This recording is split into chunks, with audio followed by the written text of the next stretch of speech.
Good morning standard 6। तो standard 6 अभी हम लोग पार्ट 14 सुभाखा पढ़ रहे हैं। ये स्टूडेंट ये कहानी बहुत लंबी है, इसलिए आज मैं आपको शॉर्ट में ये कहानी बताने जा रही हूँ। तो हम लोग ने पढ़ा कि किस तरह लेखक जो है बचपन में सुभाखा से कितना अटैचमेंट था, किस तरह प्रश्नों की बौछार लगाता था और सुभाखा भी उसको बहुत ही प्यार करते थे।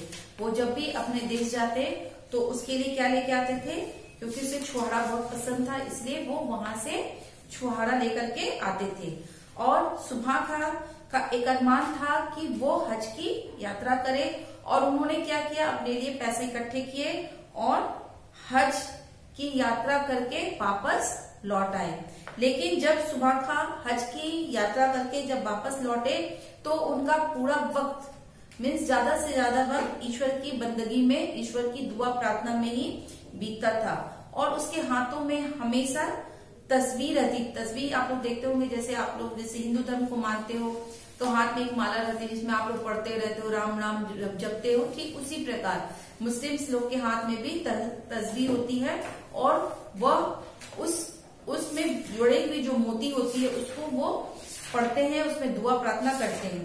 तो हमेशा उनके हाथों में तस्वीर रहती और उस तस्वीर से हमेशा वो अल्लाह से दुआ प्रार्थना करते रहते थे।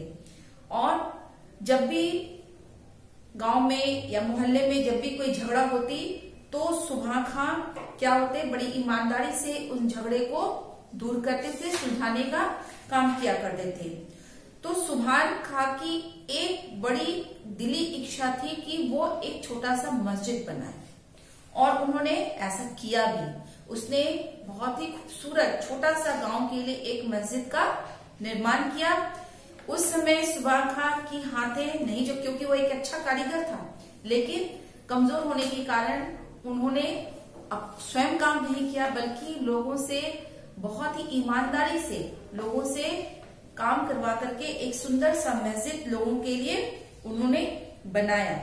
और लेखक कहता है कि उसमें जो लकड़ी, जो दरवाजे, खिड़की जो बनी, वो लेखक के मामा जी के बगीचे से उन लकड़ियों का प्रयोग किया गया। और जब मस्जिद बन के तैयार हो गया तो सुभान दादा ने इलाके भर के जितने भी प्रतिष्ठित लोग थे, जितने भी बड़े लोग थे उन लोगों को उन्होंने क्या दिया, न्योता दिया। न्योता खत्म है मतलब इनविटेशन, निमंत्रण पत्र दिया। और जुमे का दिन था, जुमा का मतलब शुक्रवार का दिन था, और जितने भी मुसलमान आए वो उस मस्जिद में जाकर क्या करने लगे, नमाज पढ़ने लगे। उन्होंने सिर्फ मुसलमान को ही नहीं बुलाया, उन्होंने हिंदू धर्म के लोगों को भी वहां पर बुलाया और उनके लिए भी बहुत ही अच्छा प्रबंध किया गया। और सब जितने भी वहां लोग आए थे, चाहे वो मुस्लिम चाहे हिंदू, वो सभी सुभान दादा के प्यार और उसके इंतजाम को देख करके बहुत फूले नहीं समाये। उनकी किस तरह उन्होंने लोगों की खातिरदारी की, उस खातिरदारी को वो लोग भूल नहीं पाए। तो धीरे धीरे क्या हुआ, जमाना बदलता गया और अब मैं ज्यादातर शहर में, लेखक कह रहा है कि अब मैं गांव में ना रह करके मैं शहर में रहता हूँ। और शहर में आए दिन हिंदू और मुस्लिम के बीच उनको विवाद दिखने लगा।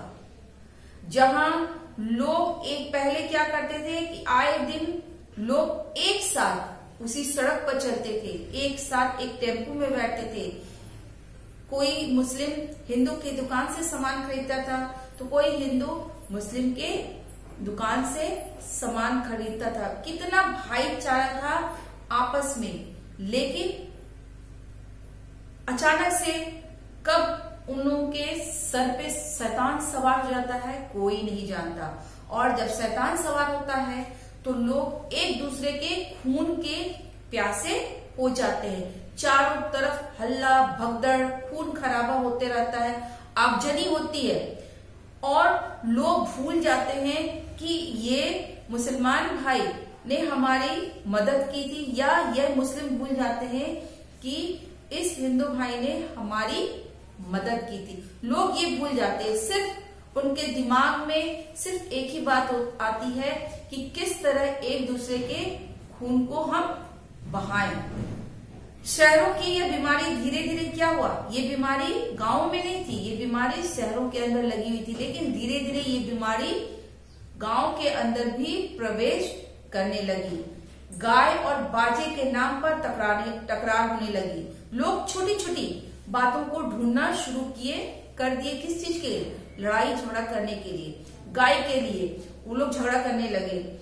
जो जिंदगी भर कसाई खाने के लिए अपनी गाय बेचते थे, वही एक दिन किसी एक गाय के कटने का नाम सुनकर ही कितने इंसानों के गले काटने को तैयार होने लगे।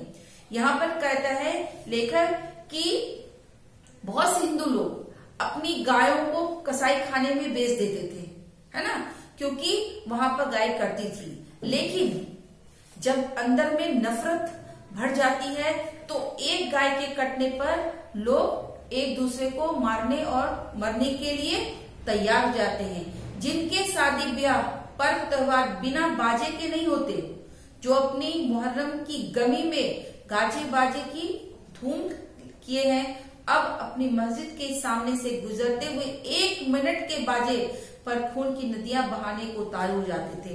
यहाँ पर लेखक कहता है कि जब शादी ब्याह होती थी तो धूम धड़का होता था, गाजे बाजे बजते थे।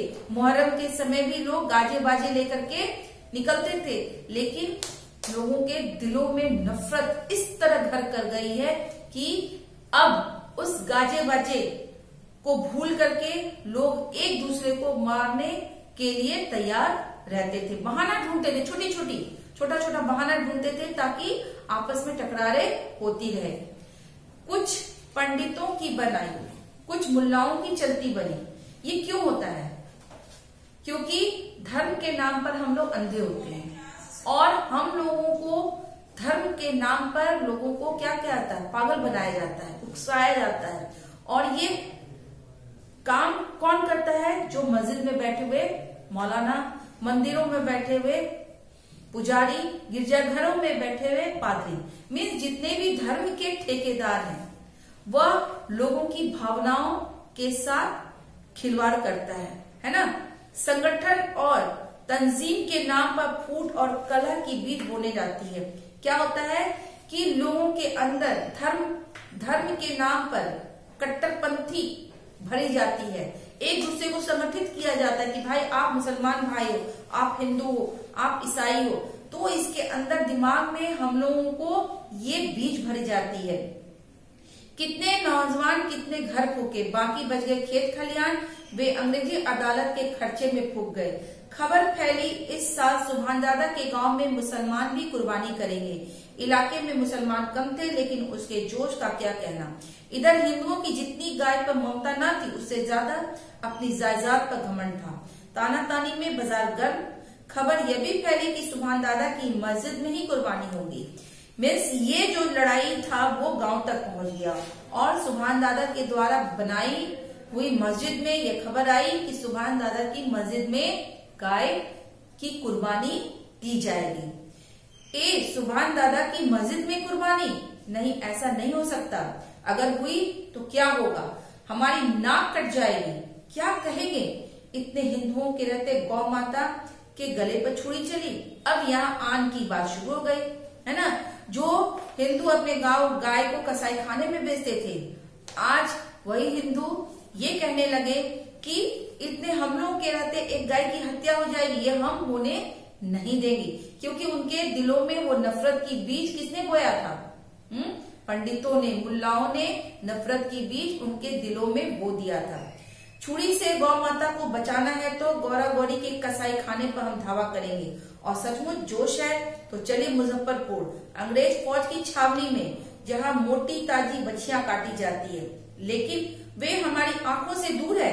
देखते हुए मक्खी कैसे निकली जाएगी। माफ कीजिएगा, दूर नजदीक की बात नहीं, बात है हिम्मत की, ताकत की। छावनी में आप नहीं जाते हैं इसलिए कि वहां सीधे तोप के मुंह में पड़ना होगा।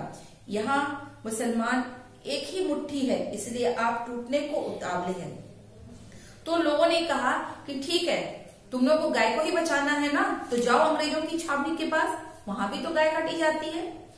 तो बोला कि नहीं, वहां हम कैसे जाएंगे, क्योंकि वहां जो अंग्रेज थे बहुत ही ताकतवर थे, है ना। उनके पास तरह तरह के हथियार थे और उन हथियारों से, उनके ताकत से लोग डरते थे, इसलिए वहां जाना नहीं चाहते थे।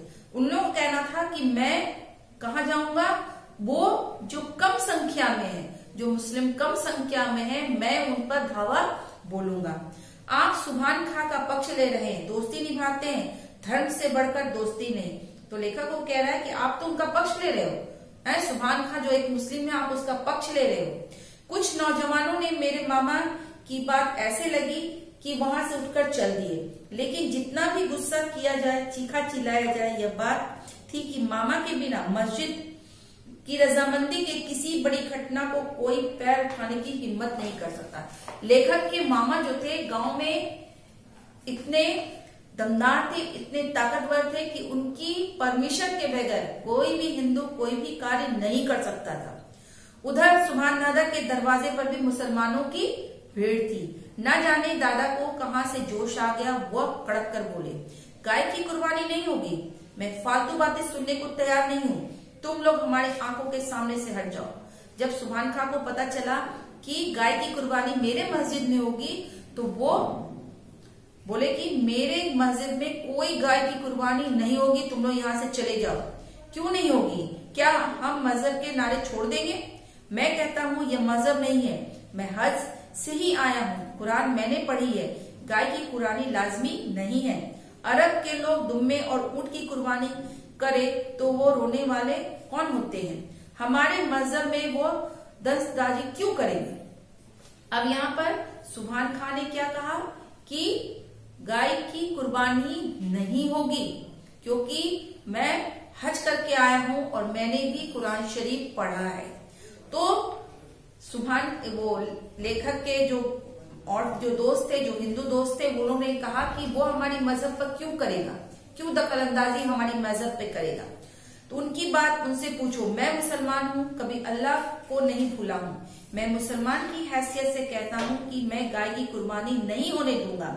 दादा की समूची दाढ़ी हिल रही थी, गुस्से से चेहरा लाल था, होंठ फड़क रहे थे, शरीर तक हिल रहा था। उनकी हालत देख सभी चुप रहे, लेकिन एक नौजवान बोल उठा, आप बूढ़े हैं, आप अलग बैठिए, हम काफिरों को समझ लेंगे। मैंने इतना गुस्सा हो गए उस गाय की कुर्बानी को सुनकर सुभान दादा की गुस्से से वो लाल हो गए, है ना। तो उसी गुस्से में एक नौजवान जो लड़का वहां बैठा था, उसने कहा कि भाई सुभान दादा, अब आप बूढ़े हो चुके हैं, आप अलग जाइए, और जो इस्लाम को नहीं मानते हैं उनको हम लोग समझ लेंगे।